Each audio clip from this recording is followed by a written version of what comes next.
प्यारे बच्चों, आज का जो टॉपिक है SN1 रिएक्शन बहुत ही ज्यादा इंपॉर्टेंट है एग्जामिनेशन पॉइंट ऑफ व्यू से। आपको खुद ही रियलाइज होगा कुछ ही समय के बाद, जब मैं आपको पहले कॉन्सेप्ट समझा दूंगा, फिर PYQ सॉल्व करेंगे।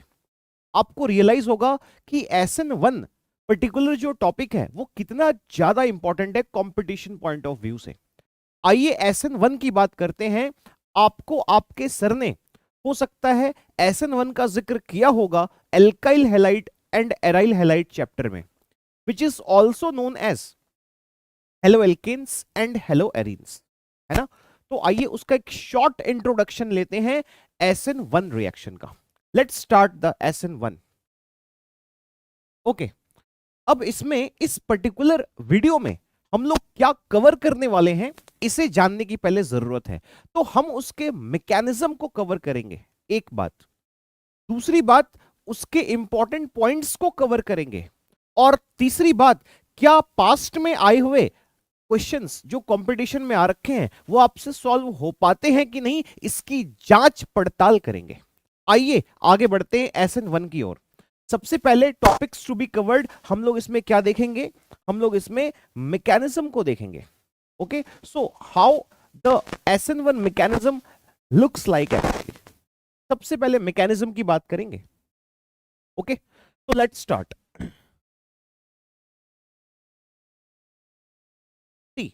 होता क्या है कि जो SN1 रिएक्शन है वो एल्काइल हैलाइड के लिए देखना है अपने को। ओके, सो एल्काइल हैलाइड, कोई भी एक एल्काइल हैलाइड लेते हैं, अपने मन से लेते हैं, है ना।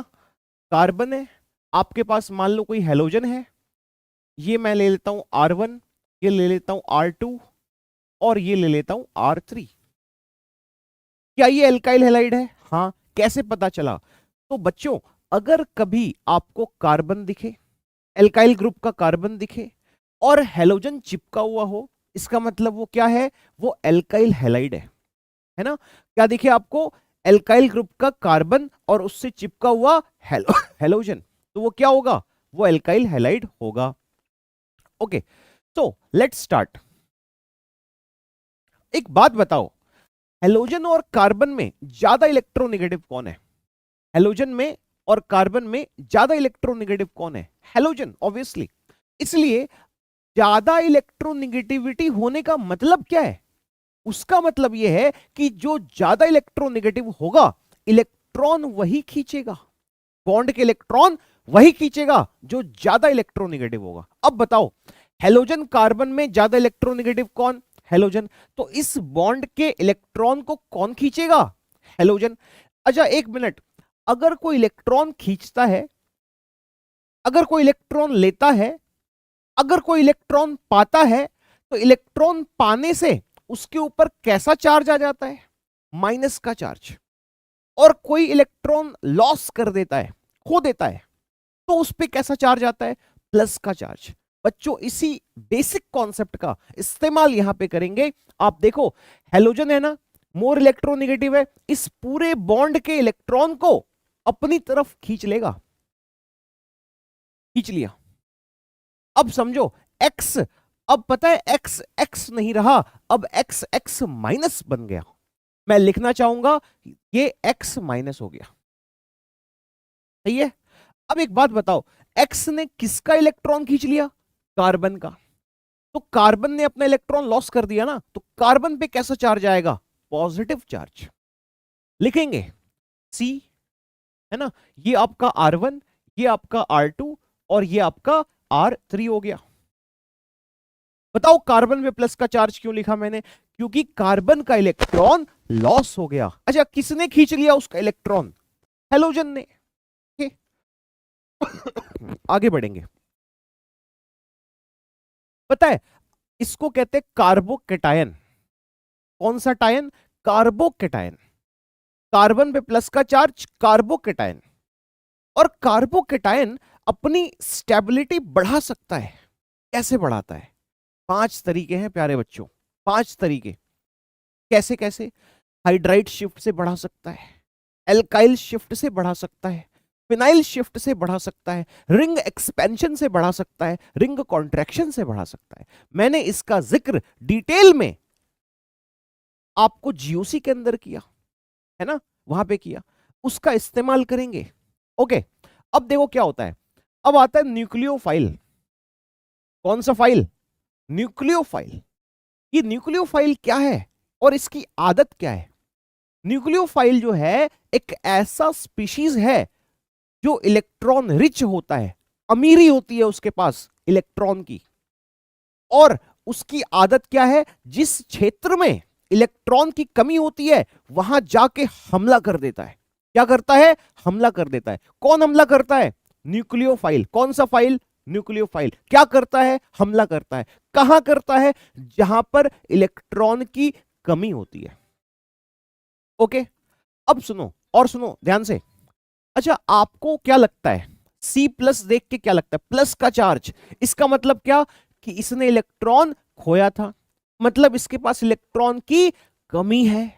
ओके, अब देखो, अगर इसके पास इलेक्ट्रॉन की कमी है ना, और न्यूक्लियोफाइल इलेक्ट्रॉन से अमीर है, तो दोनों में क्या होगा? आकर्षण होगा। प्यारे बच्चों, अगर आपके पास SN1 के ज्ञान की कमी है और हमारे पास SN1 के ज्ञान का भंडार है, तो आपका PW से आकर्षण होगा। आप PW के वीडियोस देखेंगे, आप प्रसन्न हो जाएंगे, है ना। आइए और प्रसन्नता की ओर बढ़ते हैं। अब देखें, न्यूक्लियोफाइल क्या करेगा? हमला करेगा। आप नॉर्मली भी सोचो ना, प्लस माइनस में क्या होता है? अट्रैक्शन। ये प्लस ये माइनस, अट्रैक्शन। अट्रैक्शन में क्या होता है? चीजें चिपक जाती हैं, चिपक जाएगा। न्यूक्लियोफाइल क्या करता है? जहां पर इलेक्ट्रॉन की कमी है वहां पे जाके हमला कर देगा और सदा के लिए चिपक जाएगा। कब तक के लिए चिपकेगा? सदा के लिए, हमेशा के लिए, फॉरएवर। उसके वहां चिपकेगा, उसके साथ बॉन्ड बनाएगा और हमेशा के लिए चिपका रहेगा, सदा के लिए। न्यूक्लियोफाइल आके चिपक गया। कार्बन, न्यूक्लियोफाइल, ये R1, ये R2 और ये R3। देख लो, कोई दिक्कत नहीं है, यहां तक समझ गए? आगे बढ़ते हैं, आगे बढ़ते हैं। एक मिनट, एक ऑर्गेनिक की एक खासियत है। क्या खासियत है ना? तो खासियत ये है कि अगर कोई प्लेनर सिस्टम है, कौन सा system? Planar system, planar planar planar. और न्यूक्लियोफाइल अगर प्लेनर सिस्टम पे हमला करने आ रहा है, देखो यहां से आ रहा है न्यूक्लियोफाइल हमला करने, मेरे हथेली पे हमला करना चाहता है। अब न्यूक्लियोफाइल के मन में एक दुविधा है। क्या? ये तो प्लेनर सिस्टम है, हम हमला आगे से करें कि पीछे से करें? हम हमला आगे से करें या पीछे से करें, ऐसा दुविधा न्यूक्लियोफाइल के मन में है। ऐसा सोच रहा है, क्या करें? एक काम करते हैं, हमला आगे से भी कर देते हैं और पीछे से भी कर देते हैं। न्यूक्लियोफाइल का यह फाइनल डिसीजन रहा। अब देखो न्यूक्लियोफाइल क्या करेगा, ध्यान दो, एकदम ध्यान से, ध्यान से। अच्छा, ये आगे से और पीछे से दोनों साइड से हमला कब होता है सर? जवाब, पूरे ऑर्गेनिक में कहीं भी अगर प्लेनर सिस्टम है, कौन सा सिस्टम? प्लेनर सिस्टम, तो प्यारे बच्चों न्यूक्लियोफाइल का हमला उस पर आगे से भी होगा और पीछे से भी होगा। अच्छा, एक मिनट, एक मिनट, ये हथेली, ध्यान दो, ये हथेली और आगे से न्यूक्लियोफाइल आके सट गया, चिपक गया। पॉसिबिलिटी 1। पॉसिबिलिटी 2, ये हथेली और न्यूक्लियोफाइल पीछे से आके चिपक गया। एक मिनट, दो अलग अलग पॉसिबिलिटी लिए, ध्यान से, दो अलग अलग पॉसिबिलिटी लिए, ऐसे आगे से, सेकंड पॉसिबिलिटी ऐसे पीछे से। एक मिनट, आपको नहीं लगता कि दोनों पॉसिबिलिटी एक दूसरे का मिरर इमेज है? मिरर इमेज, कौन सा इमेज? Mirror image. ध्यान से, एकदम ध्यान से, इमेजिन आपको करना पड़ेगा, मदद करूंगा मैं इमेजिन करने के लिए। न्यूक्लियोफाइल ने कैसे हमला किया था बताओ? आगे से भी और पीछे से भी। ये दोनों साइड से हमला कब कब होता है बताओ? जब भी ऑर्गेनिक में प्लेनर सिस्टम पर हमला करना होगा तो हमला आगे से भी होगा और पीछे से भी होगा। समझ गए? और जब आगे से हमला हुआ तो ऐसे, और जब पीछे से हमला हुआ तो ऐसे। तो दोनों पॉसिबिलिटी एक दूसरे के कौन से इमेज हो गए? मिरर इमेज हो गए। ओके, इसीलिए जब मैं प्रोडक्ट ड्रॉ करूंगा तो ये और उसका मिरर इमेज दोनों के दर्शन प्राप्त होंगे। क्या होंगे? दोनों के दर्शन प्राप्त होंगे। कौन दोनों? मिरर इमेज एक दूसरे के जो थे वही दोनों। अब एक बात बताता हूं, आपको अगर ये और इसका मिरर इमेज नहीं लिखना तो मत लिखो। उसका शॉर्टकट तरीका है, आप यहां लिख दो प्लस माइनस। उसका मतलब हो गया कि ये भी है और इसका मिरर इमेज भी है। दूसरी बात, अगर आपको मिरर इमेज ड्रॉ करने की तीव्र इच्छा हो ही रही है तो ड्रॉ कर लो, कोई दिक्कत नहीं है ना। ड्रॉ कर लेंगे, कोई प्रॉब्लम नहीं है, ड्रॉ कर लेंगे। ये लो ड्रॉ कर लिया। मिरर इमेज तो ड्रॉ करना बहुत ही आसान है। कार्बन न्यूक्लियोफाइल R1 है ना, R2 and this is R3। Okay, हो गया। यही तो SN1 है, यही SN1 है। SN1 में बताओ कौन सा इंटरमीडिएट बना? Carbocation intermediate. अच्छा एक मिनट, जो पहला स्टेप है ना, पहला स्टेप SN1 में क्या था? बताओ। हेलोजन कार्बन के इलेक्ट्रॉन लेके भाग जाता है और कार्बोकेटाइन बना देता है उसको। सही बात है। यही स्टेप रेट डिटरमाइनिंग स्टेप है। कौन सा mining? Rate determining step. RDS सही है। क्या है? This is RDS। अच्छा, ये रेट डिटरमाइनिंग स्टेप क्या होता है? ऐसा स्टेप जिस पर यह निर्भर करेगा कि रिएक्शन आराम आराम से आगे बढ़ेगा, कि बहुत आराम आराम से आगे बढ़ेगा, कि बहुत तेजी से आगे बढ़ेगा। जो स्टेप ये निर्धारित करे उसी स्टेप को रेट डिटरमाइनिंग स्टेप कहते हैं, RDS शॉर्ट में। और मैं आपको एक बात बता दूं, ये जो स्टेप्स हुआ करते हैं ये बहुत स्लो स्टेप होते हैं। कौन से स्टेप स्लो होते हैं? जो रेट निर्धारित करते हैं वैसे स्टेप क्या होते हैं? स्लो हुआ करते हैं। स्लो तो कहना उचित नहीं है, स्लोवेस्ट कहना ज्यादा सही रहेगा। The slowest step in any reaction is mainly an RDS step, not always but mainly। Chemical kinetics में आप रेट की बात करते हैं और वहां पे इसका डिटेल में जिक्र मिलता है। प्यारे बच्चों, ये SN1 की बात है। एक मिनट, आपको आइसोमेरिज्म में रेसमिक मिक्सचर की बातें याद आए तो अच्छा है। कौन सा मिक्सचर? रेसमिक मिक्सचर, जिसे इनैंशियोमेरिक मिक्सचर भी कहते हैं, डीएल मिक्सचर भी कहते हैं, RS मिक्सचर भी कहते हैं, प्लस माइनस मिक्सचर भी कहते हैं, और पता नहीं हजारों नाम होंगे इसके। ठीक है ना? तो आपका एक मिनट, आपका जो रेसमिक मिक्सचर है वो क्या है? मैं आपको याद दिलाने की कोशिश करता हूं रेसमिक मिक्सचर के बारे में शॉर्ट में, कुछ ही सेकंड में। देखो, एक टुकड़ा है, उसका मिरर इमेज एक टुकड़ा है, दो टुकड़े हो गए, दोनों टुकड़े एक दूसरे के क्या है? Mirror image. PPL आया, कौन सा L? PPL, plane polarised light, और घुस गया इसके अंदर, फिर इसके अंदर सीधा निकल गया। अगर किसी सिस्टम से PPL घुस के सीधा निकल जाए, ऐसे सिस्टम को हम ऑप्टिकली इनएक्टिव सिस्टम कहते हैं। कौन सा सिस्टम? Optically inactive system. और इस घटना को रेसमाइजेशन कहते हैं। कौन सा जेशन? रेसमाइजेशन। कौन सा जेशन? रेसमाइजेशन। क्या है रेसमाइजेशन? एक ऐसी घटना है जिसमें दो कंपाउंड होते हैं, एक दूसरे के मिरर इमेज होते हैं, है ना, और PPL घुसता है और सीधा निकल जाता है, कोई डेविएशन नहीं। ऐसी घटना रेसमाइजेशन कहलाती है। प्यारे बच्चों, SN1 रिएक्शन एक ऐसा रिएक्शन है जिसमें रेसमाइजेशन देखने को मिलता है। आप बोलोगे सर कैसे? देख लो, ये टुकड़ा और ये टुकड़ा क्या एक दूसरे का मिरर इमेज है? हां, बस इधर से PPL डालोगे उधर से निकलेगा। सही बात है। एक मिनट, अब क्या होता है कि ये तो रेसमाइजेशन होता है SN1 में, लेकिन इन्वर्जन भी होता है। कौन सा वर्जन? इन्वर्जन भी होता है। और मैं आपको बता दूं, इन्वर्जन का परसेंटेज थोड़ा सा रेसमाइजेशन से ज्यादा ही होता है ना। इन्वर्जन भी होता है, रेसमाइजेशन भी होता है, और इन्वर्जन का परसेंटेज रेसमाइजेशन के परसेंटेज से थोड़ा ज्यादा ही होता है। नीट में पूछ चुका है क्वेश्चन, जेई में भी पूछ रखा है वैसे, समझ गए ना? तो SN1 रिएक्शन में बताओ क्या रेसमाइजेशन होता है? हाँ। क्या इन्वर्जन भी होता है? हाँ। किसका परसेंटेज ज्यादा होता है? इन्वर्जन का। करेक्ट है? ओके। SN1 में कौन सा इंटरमीडिएट बनता है? कार्बोकेटाइन इंटरमीडिएट बनता है।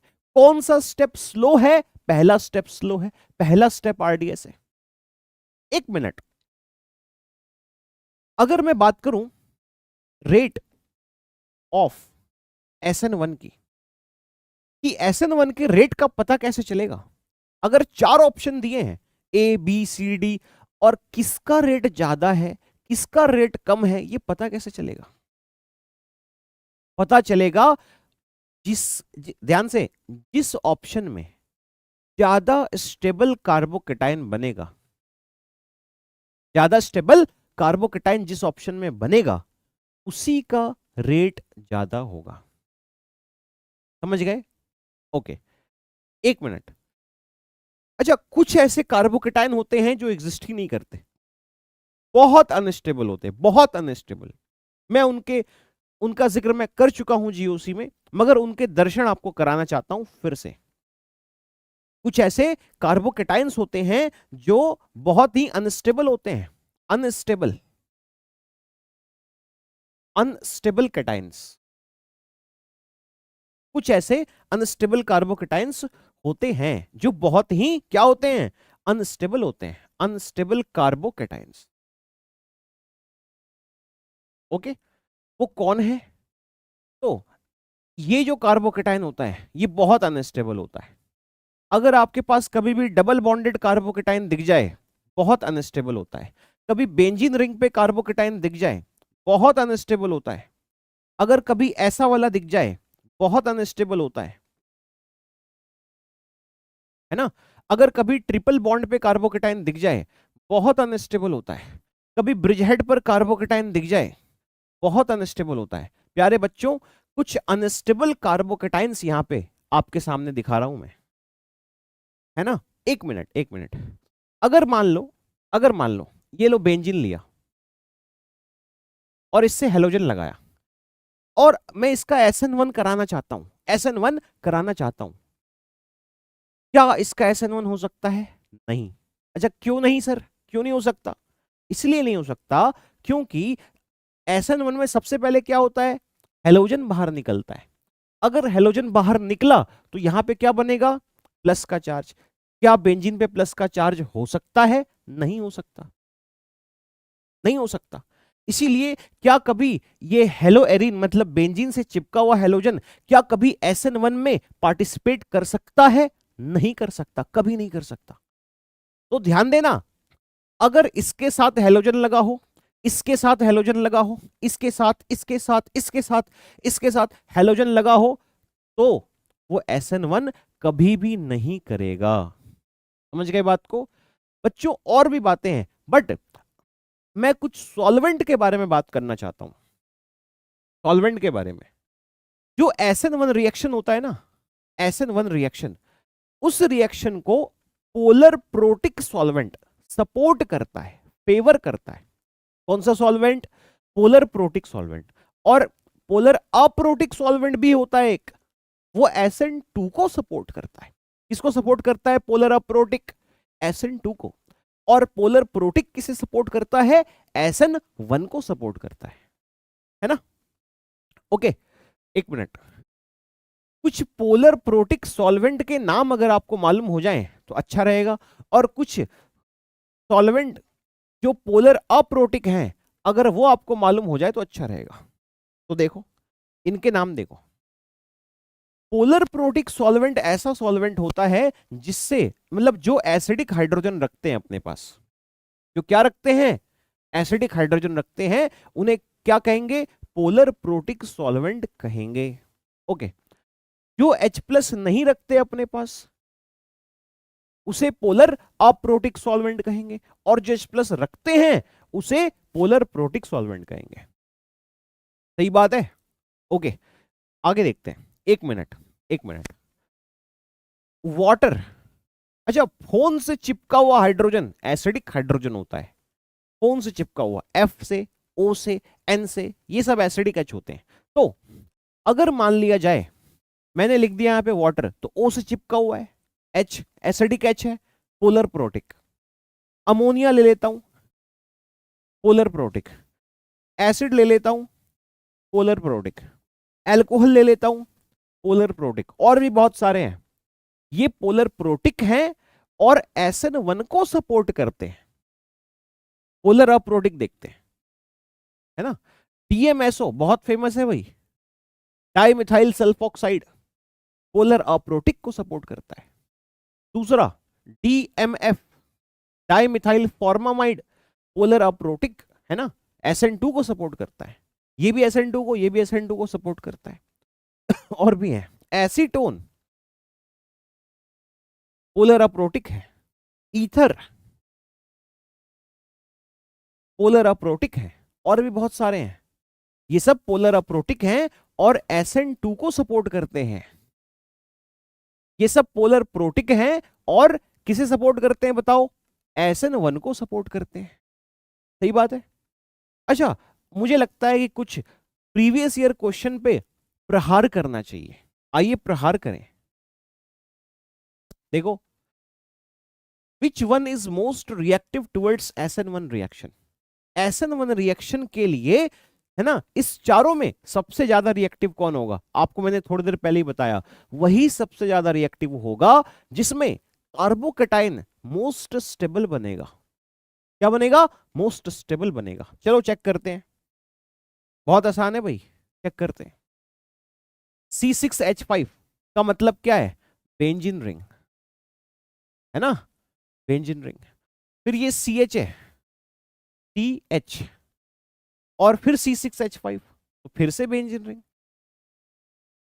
सही बात है। और इस पे क्या लगा दिया? Br लगा दिया। एक मिनट, अगर ब्रोमीन हटा, अगर ब्रोमीन हटा, ये इसका स्ट्रक्चर ड्रॉ किया मैंने, अगर ब्रोमीन हटा तो यहां पे क्या बनेगा? क्या बनेगा? कार्बोकेटाइन बन जाएगा। ये देखते हैं, इसे चेक करते हैं। ये देखो बेंजीन रिंग, है ना, ये बेंजीन रिंग हो गया। ओके, CH, फिर से Br, और CH3। सबसे पहले क्या करोगे? Br हटाओगे, कार्बोकेटाइन बनाओगे, कार्बोकेटाइन की स्टेबिलिटी चेक करोगे। यहां भी वही करोगे, यहां भी वही करोगे, सभी ऑप्शन में ये करना पड़ेगा आपको। सबसे लास्ट वाला ड्रॉ करता हूं, ऐसे ऐसे ऐसे,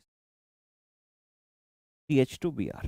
ये देखो, यहां पे प्लस चार्ज इमेजिन करोगे, यहां पे करोगे, यहां पे करोगे। ये वाला भी देखो, बेंजीन रिंग, है ना, CH, अच्छा CH नहीं है इस बार, CH नहीं है भाई, CH नहीं है, C, है ना, और ये Br, और फिर यहां पर मिथाइल, और यहां पे फिर से बेंजीन रिंग। एकदम ध्यान से, गलती हो जाएगा नहीं तो। आसान क्वेश्चन भी गलती हो जाते हैं अगर ध्यान नहीं दिया आपने। चलो, यहां पर कार्बोकेटाइन को इधर भी रेजोनेंस, इधर भी रेजोनेंस, यहां पे कार्बोकेटाइन को इधर रेजोनेंस, इधर हाइपर कॉन्जुगेशन, यहां पे कार्बोकेटाइन को इधर भी रेजोनेंस, इधर भी रेजोनेंस, इधर हाइपर कॉन्जुगेशन, और यहां पे कार्बोकेटाइन को रेजोनेंस। सबसे ज्यादा स्टेबिलिटी कार्बोकेटाइन की कहां पे हो गई? यहां पे, इधर भी रेजोनेंस, इधर भी रेजोनेंस, इधर हाइपर कॉन्जुगेशन। तो इस चारों में सबसे स्टेबल कार्बोकेटाइन इस ऑप्शन में बनेगा, इस ऑप्शन में बनेगा, इसीलिए यही आपका आंसर होगा। तो C is most reactive, C is most reactive. समझ गए बात को? और अगर कोई पूछे कि भाई इसका ऑर्डर बताइए सर, 1 2 3 4 करके, कौन ज्यादा कौन कम, ऐसा, तो वो भी बता देंगे। आपको तो पता ही है कि C वाला मोस्ट रिएक्टिव होगा। उसके बाद देखो कौन ज्यादा स्टेबल है, बताओ? फर्स्ट वाला A, अब बताओ B, और फिर D, CABD। कैसे पता चला? कार्बोकेटाइन की स्टेबिलिटी से। समझ गए? ये ऑर्डर है। चलो नेक्स्ट क्वेश्चन, है ना। SN1 रिएक्शन किसमें देखने को मिलेगा? देखो ethyl chloride CH3 CH2 Cl, isopropyl chloride chlorobenzene, chlorobenzene भी ड्रॉ कर लेता हूं, क्लोरोबेंजीन, बेंजाइल क्लोराइड,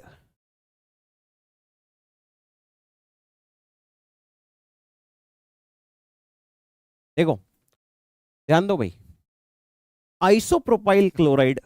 अच्छा आइसोप्रोपाइल क्या होता है? आइसोप्रोपाइल ये रहा, ये पार्ट आपका आइसोप्रोपाइल है, ये मतलब कहीं से चिपक जाएगा जाके, थ्री वैलेंसी है ये, ठीक है ना। और अगर उसमें क्लोरीन लगा दिया तो आइसोप्रोपाइल क्लोराइड, ठीक है। एक मिनट एक मिनट, अब क्या है, which of the following undergo nucleophilic substitution exclusively by SN1, SN1 से ही कौन सा ऑप्शन रिएक्शन करना चाहेगा, SN1 मैकेनिज्म के थ्रू ही, तो भाई वो रिएक्शन करना चाहेगा SN1 के थ्रू। अच्छा SN2 भी कर सकते हैं, कुछ कंपाउंड SN1 भी कर सकते हैं, SN2 भी कर सकते हैं, लेकिन केवल SN1 ही वही चुनेगा जिसमें कार्बोकेटाइन सबसे ज्यादा स्टेबल होगा। देखो यहां पर कार्बोकेटाइन के पास हाइपर कॉन्जुगेशन की स्टेबिलिटी, यहां भी हाइपर कॉन्जुगेशन की स्टेबिलिटी, यहां पर तो होगा ही नहीं भाई, Cl थोड़ी बाहर निकलेगा, ये बचता है, क्लोरीन निकलेगा, कार्बोकेटाइन जो बनेगा उसे रेजोनेंस की प्राप्ति होगी। कौन सा नेंस? रेजोनेंस की प्राप्ति होगी। इसलिए डी नंबर वाला सटीक बैठ रहा है, डी नंबर वाला SN1 ही करेगा।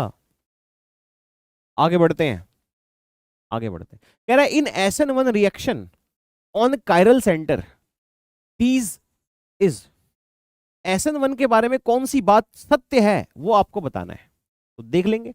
देखो inversion more than retention leading to partial racemisation, कह रहा है इनवर्जन की जो मात्रा है वो मोर देन रिटेंशन, रिटेंशन या फिर रेसमाइजेशन एक ही बात है, सही बात है ये।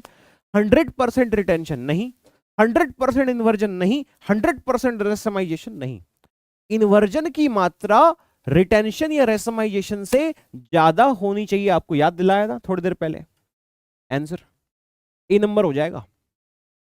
आगे देखते हैं, आगे देखते हैं क्या है ये है CN-, ध्यान से, CN- ने यहां पे हमला किया और ब्रोमीन यहां से बाहर निकल लिया,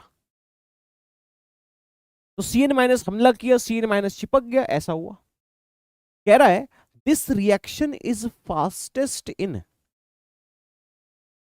ये रिएक्शन बहुत तेजी से हो, एक मिनट, पता है आपको 1 डिग्री का जो एल्काइल हैलाइड होता है ना, 1 डिग्री का एल्काइल हैलाइड वो SN2 करता है, SN1 नहीं करना चाहता, क्या करता है, SN2 करता है।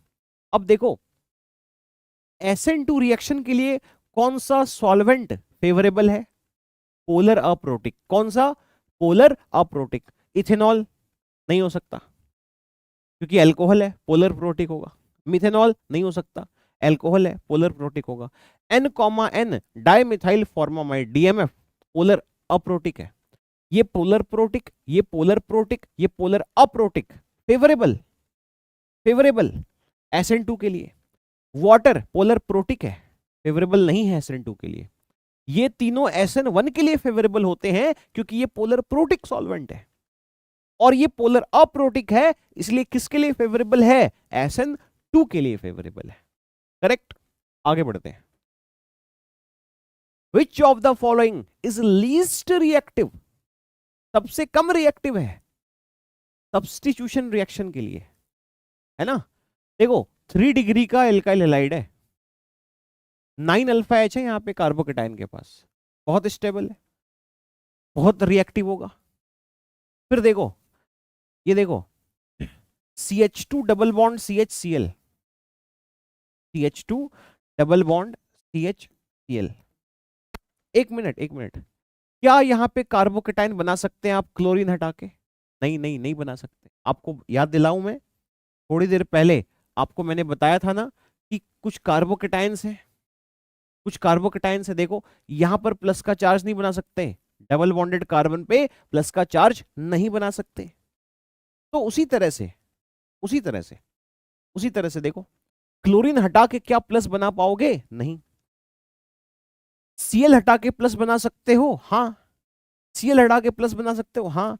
लेकिन यहां पर नहीं बना सकते। इसका मतलब यहां पर रिएक्शन नहीं होगी, है ना। लिखा लीस्ट रिएक्टिव का मतलब रिएक्शन बहुत कमजोर, मतलब ना के बराबर। आपका आंसर क्या होगा? बी। आप SN2 से भी सोचोगे ना तब भी यही आंसर आएगा, SN1 से सोचोगे ना तब भी यही आंसर आएगा, क्योंकि इस जगह SN1 SN2 दोनों ही नहीं होते। इसलिए प्यारे बच्चों, SN1 के बारे में ना जाने अनेक जानकारियां हैं जो हम लोग अगले वीडियो में देख सकते हैं। ये short video, short introduction of SN1 video आप जरूर से जरूर, है ना, देखें, उसका नोट्स बनाएं, इसके क्वेश्चन पर अटेम्प्ट्स लें और मेरी बातों को बारीकी से सुनते हुए आगे बढ़ें। ऐसा नहीं कि मैं आपको समझा रहा हूं, है ना, और आप वीडियो ऑन कर लिए और आप कर कुछ और रहे हैं, ऐसा नहीं। इस तरह से इफेक्टिव प्रिपरेशन नहीं हो पाएगा। वक्त कम है, सिलेबस बहुत बड़ा है, इफेक्टिव वर्क की जरूरत है। आगे और भी अमेजिंग सेशंस के लिए कंटिन्यू रहें।